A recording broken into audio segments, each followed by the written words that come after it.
district reporter Sanghar Mahmud कायम खानी की रिपोर्ट मौजूद deputy commissioner Sanghar doctor Imranul Hasan Khwaja जो है त सिंध हुकूमत वर्ल्ड बैंक की सहकार सां मां ऐं ॿार जी सेहत के बेहतर बनाने सूबे के 40 सैकड़ों औरतुन के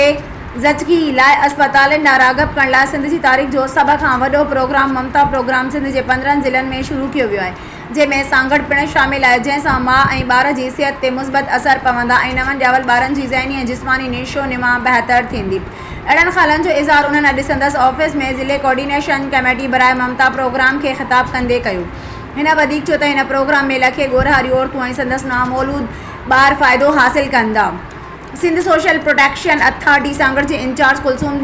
जोयो गॾजानी के ब्रीफिंग ॾींदे ॿुधायो त सांगड़ ज़िले में PPHI जे 77 सेंटरनि ते 18,336 औरतूं रजिस्टर्ड कयूं वयूं आहिनि ऐं मुख़्तलिफ़ टेस्टनि जे मिद में इब्तिदाई मरहले वारी रक़म पिण ॻोरहारी औरतुनि खे फ़राहम कई वई आहे, जॾहिं त कुझु ॻोरहारी औरतुनि जा ॿार